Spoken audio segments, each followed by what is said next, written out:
Retour de la pause. Nous allons continuer maintenant avec la Côte d'Ivoire. Une plainte a été déposée contre Guillaume Soro à Paris ce jeudi 7 mai.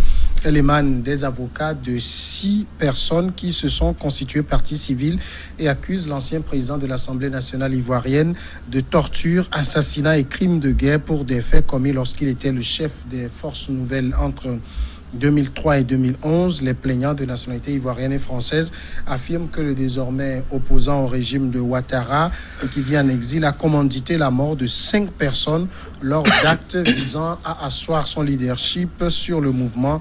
2 séries de faits sont contenues dans cette plainte. C'est toujours la chasse aux sorcières qui continue ou bien c'est une recherche pure et simple de la justice? Non, mais c'est curieux. Si c'est une recherche pure et simple de la justice, c'est quand même assez curieux qu'on ait attendu autant d'années pour avoir l'envie de faire des recherches judiciaires contre l'ancien Premier ministre.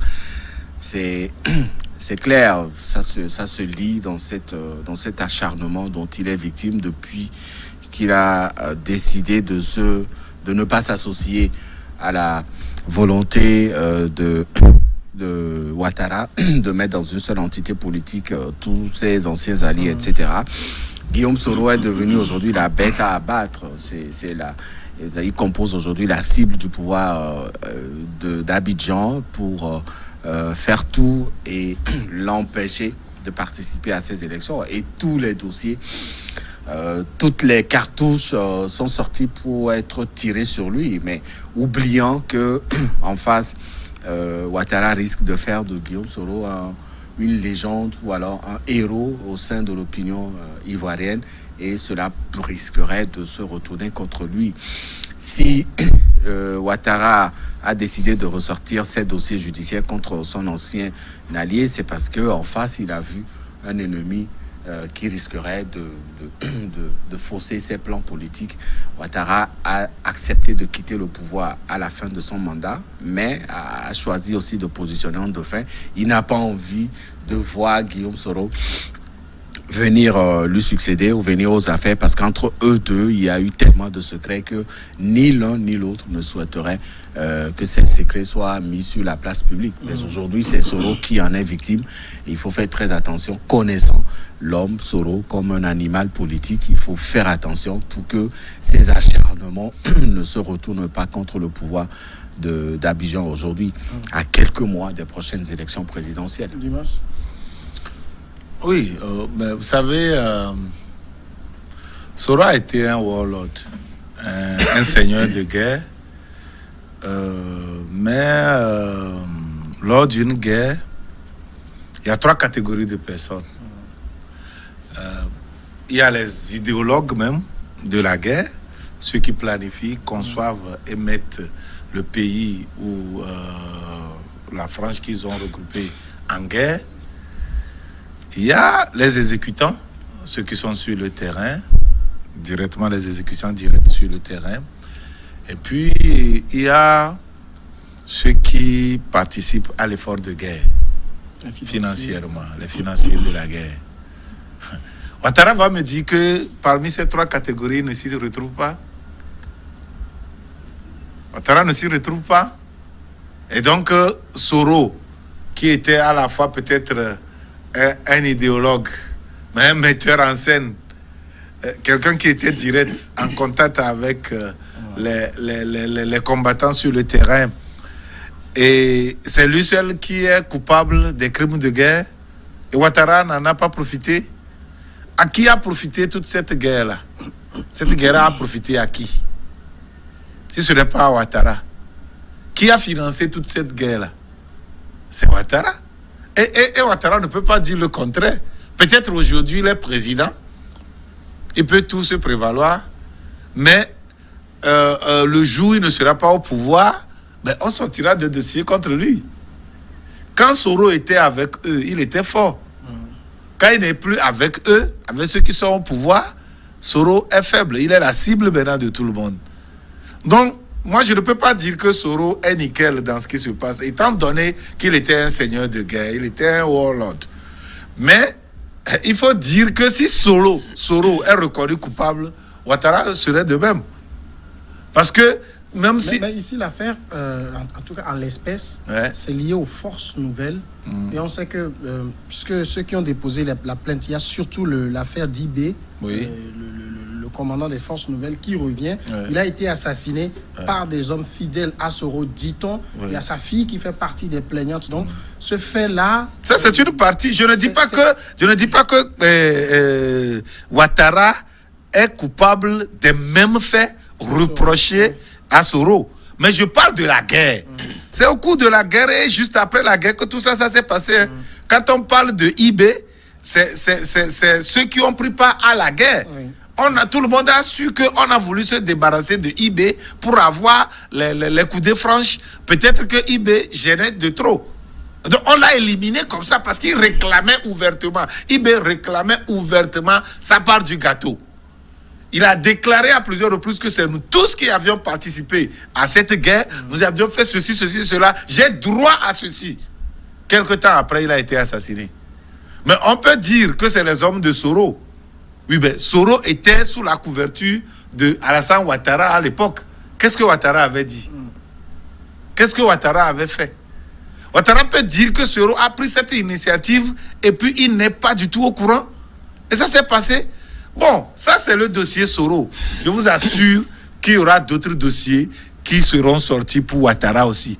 Et on verra que Ouattara, même s'il n'était pas sur le terrain, même s'il n'était pas combattant, même s'il n'était pas idéologue, il peut se retrouver financier. Et donc, moi je le retrouve plus dans la catégorie d'idéologue et dans la catégorie financier de la guerre. Il y a le fait, je le disais, qui quelque chose s'est passé entre 2003 et 2004 qu'il faut élucider. Comment ça s'appelle? En 2011 et 2012, 2013, Soro a joué un rôle actif.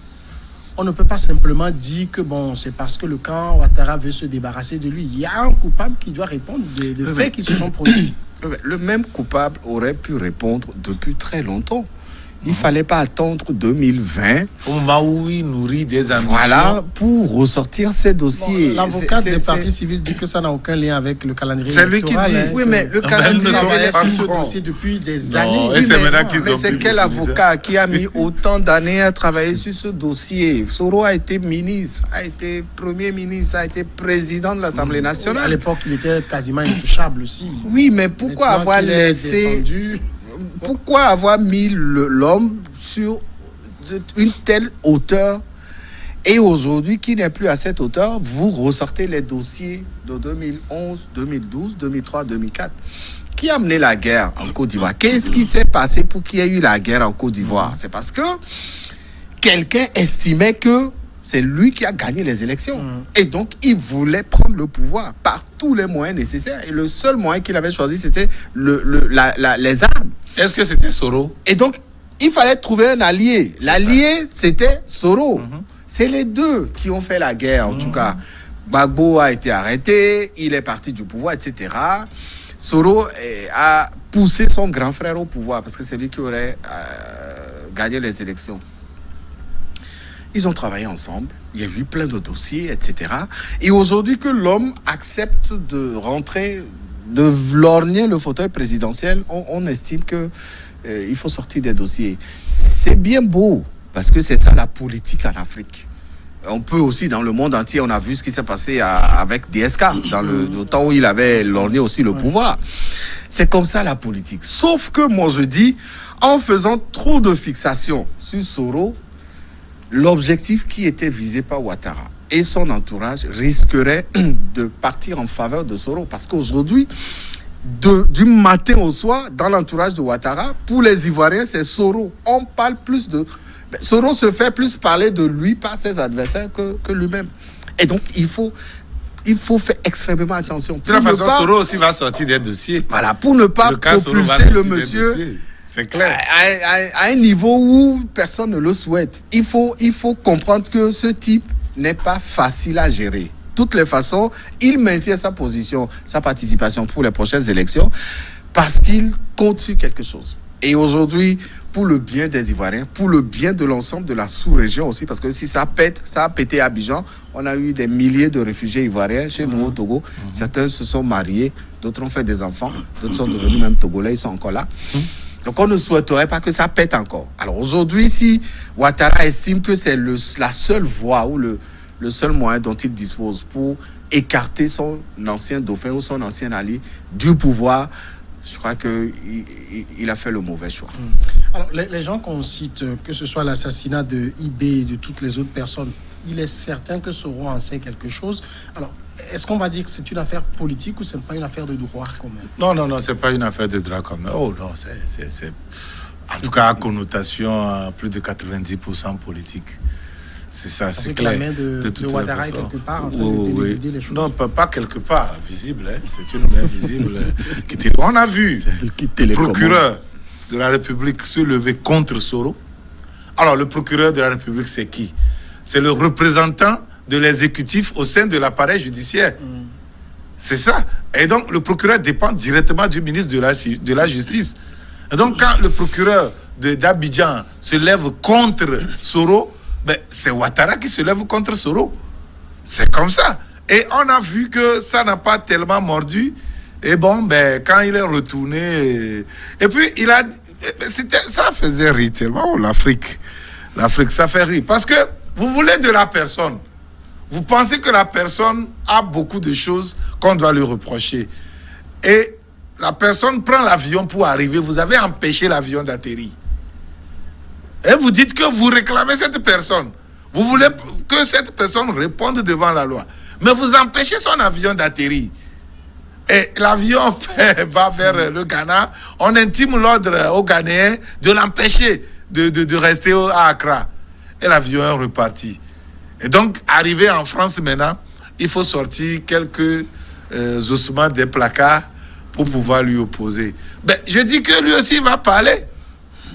Lui aussi va parler. Soro va sortir des dossiers. Et le lendemain, là, pour les Ivoiriens, ce serait croustillant. C'est clair. Que, cette plainte à Paris a des chances de prospérer? Non, il y a eu d'autres plaintes qui n'ont pas pu avancer. Aujourd'hui, il est condamné à 20 ans de prison à Abidjan. Toutes les plaintes qui ont été déposées contre Soro en Espagne, en France, un peu partout hors des frontières de la Côte d'Ivoire n'ont rien donné. L'homme, il est encore tranquille, il vit aujourd'hui. Mais moi, je pense que ça peut prospérer. Et il est là, il attend le moment venu pour dire aussi son mot. Vous savez, Soro, aujourd'hui, n'a peur de personne. Il maîtrise l'entourage, il maîtrise aussi le pouvoir de Ouattara. David, quand on quitte, on n'est plus aux affaires, on n'est plus comme on était. Oui, mais pour avoir été aux affaires, il maîtrise parfaitement l'entourage de Ouattara. Il maîtrise également ses forces et ses faiblesses. Et donc, si aujourd'hui il se dit confiant de la suite à donner à ces dossiers de justice, c'est parce qu'il sait sur quoi il compte. Soro n'est pas un novice dans la politique. Et tous ceux qui ont collaboré avec Soro ont fait des collaborations avec beaucoup de minutie, avec beaucoup de réserve, parce qu'à tout moment, ça peut changer. C'est Soro qui a fait Ouattara aujourd'hui. Si Ouattara ne veut plus de lui, le seul moyen, c'est de partir, c'est d'aller dans le sens de la justice, parce que en passant par la justice, il sait qu'il pourra peut-être avoir gain de cause à la fin. Mais aujourd'hui, Soro se dit confiant. Il compte sur lui. Il sait que le jour où les dossiers vont être ouverts, il aura aussi ce qu'il aura à dire. Parmi les plaignants des Français, peut faire prospérer la bien sûr. Même si on n'a pas ça, maintenant. La plainte est au nom des droits de l'homme, qui est universel, c'est-à-dire ce principe, je parle de ce principe des droits de l'homme, ce principe de défense des droits de l'homme qui est universel. Maintenant, mais la France va se saisir de ce dossier pour régler. Mais maintenant, la France va voir, étant donné que la France a beaucoup d'intérêt en Côte d'Ivoire, la France va voir de quel côté va pencher la balance. Et voir aussi si ce procès continuait, quelles peuvent être les répercussions sur leurs ressortissants et leurs intérêts en Côte d'Ivoire. Si c'est quelque chose à minimiser. Vous allez voir que la France va faire prospérer ce procès. Mais si la France a peur de ses intérêts, pensant que les partisans de Soro peuvent mettre à rude épreuve leurs ressortissants français là-bas et leurs intérêts là-bas, ils ne vont pas faire prospérer cette affaire. Mais une chose est sûre, si cette affaire peut continuer, on verra que Soro aussi va sortir des dossiers. Et moi, c'est à ce tournant que moi j'attends. Soro vit où aujourd'hui? Il est en France. Il est en France. Oui, Ouais. il n'est pas inquiété, ni par la justice, ni par le pouvoir. Non, ce n'est que le début. Ce n'est que le début. Il y a eu des dossiers qui étaient sortis contre lui. Ce n'est que le Il y a eu début. des plaintes qui ont été déposées. Oui, ça dépend. Il y a eu le mandat d'arrêt qui n'a jamais été exécuté. Interpol a dit clairement, nous n'exécutons pas de mandat d'arrêt politique. Voilà, donc ça n'a jamais été exécuté. Aujourd'hui, c'est une question... Oui, mais ici c'est Si les des Français crimes de guerre. Si- Hein? mais- C'est des crimes de guerre quand ce n'est plus politique. Ils vont sortir ça du terrain politique pour dire que voilà, pourvu que les faits soient établis, si c'est passé comme ça au moment de la guerre autre, c'est mais fini. il faut pouvoir prouver, c'est ce que prouver nous ces disons. faits, Mais voilà. le problème ici, c'est qu'il y a des Français dans le dossier. Oui, mais c'est ça. Ces Français qui sont dans le dossier, tout le monde sait ce qu'ils viennent chercher dans ce dossier. Et donc, si un Français porte plainte contre Soro, ça ne veut pas dire que Soro Mais va vous savez, être demain mis aux arrêts Ouattara- et jeté en prison. Il faut Pas sur le champ. Il faut Pas sur sortir, le champ, sortir tout un le monde procès, sait. il faut sortir les dossiers, faire un procès et à la suite... voilà, positionner les Mais responsabilités. on sait comment les... Et connaissant les un peu procès- le jeu de Soro, connaissant les alliances, connaissant ses rapports et ses amitiés avec certains cercles européens aujourd'hui, ce Attends. dossier risquerait de... David, pour quelqu'un qui est d'aller au plus pouvoir, loin. on peut comprendre. Entre les États et les individus, quelles que soient les amitiés, on prend position pour État. Quand c'est État, c'est comme ça. Tu peux être leur allié. Le jour où tu n'es plus au pouvoir, tu ne représentes plus grand intérêt. Tu peux à la limite développer ton amitié dans certains cercles et ça s'arrête là. Mais quand il s'agit des intérêts de tout un pays, les gens vont prendre position pour ceux qui sont au pouvoir. Oui, mais pour le cas C'est de- comme ça. Et donc, quand tu quittes le pouvoir, tu deviens faible Oui, à mais ce niveau. le Quelle problème- que soit ton amitié, tes amitiés avec des qui gens, fragilise- quelles que soient tes relations, Ce qui fragilise un peu la France dans le dossier de Soro aujourd'hui, c'est aussi la part de responsabilité de la France dans le conflit qui a fait partir Gbagbo et qui a fait tuer plus de 3000 Ivoiriens. mais attends, L'État français n'a pas été... malgré tout, L'État français n'a pas- Gbagbo est maintenu comme ça à la Mais l'État en français n'a prison. pas été spectateur de cette crise. Mais L'État bien sûr. français a été un acteur des premiers rangs. C'est l'armée française qui allait tirer sur Ils ne le vont gars jamais accepter qui ça. a sorti Gbagbo. Ils C'est ne vont l'armée- jamais accepter ça. Voilà. Donc aujourd'hui, l'État français aussi a sa part de responsabilité. Et en face de ses responsabilités, il joue sur ce qu'il a en sa possession aujourd'hui, sur des questions d'intérêt.